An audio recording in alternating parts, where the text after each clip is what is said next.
question that we get quite a bit is once I decide to sell my business, how long will it actually take to sell the business? Chandler, what do you have to say about that? Sure.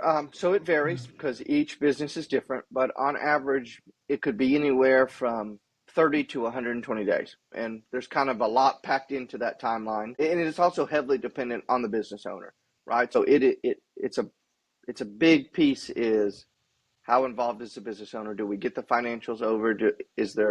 Are they having conversations with the potential lender? Are they all the questions that during due diligence that the potential buyer is asking?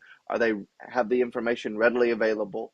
So if everything goes smooth, right, and we're not waiting on the seller to provide information to the buyer, then you can assume that an average due diligence is 30 to 60 days. And that's the time that happens right after you sign the contract. It's time where the buyer gets more information than they've had available to them up front and kind of verify everything that's been said. If there's real estate involved in the transaction, that can cause the transaction to go longer because you've got third-party appraisals that you have to do. If you're getting an SBA loan, sometimes even if there is no property involved, you have to get a business valuation done. So that can take time. And oftentimes the buyer and seller can do what they're supposed to, and they still end up waiting on a third party. So it just really depends. But 30 to 60 days for due diligence. Some will be able to close immediately after. Others, you're going to have another 30 days to close per the contract. But I would say just across the board, it's going to take about 90 days once both parties sign the contract to be able to close.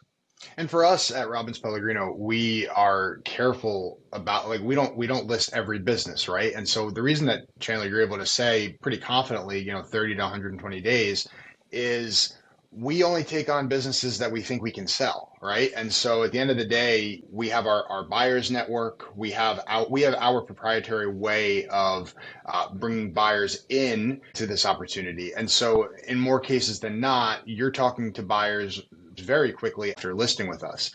It moves the process along. But I want to touch on something else that you mentioned there. A lot of that timeline, especially in our experience, it gets elongated by the seller, not the buyer. As in by you, person who's listening right now, wondering how long it's going to take to sell your business. In most cases, that is what holds us up. It's, waiting on certain documents from you, whether it's your tax returns, whether it's your most recent P&L statements, whether it's getting everything needed over to the lender. And that's why, for us, what we do to try to expedite that process is we like to bring in our lawyers, our lenders, professional service figures that we know how they work. We work well with them, and that just expedites the whole process. So I think for many sellers, there's a temptation to use use your own lawyer, and it doesn't work as quickly that way. We'll allow it in most cases because we want you to be most comfortable, but it really is a way to slow the process down, not speed it up.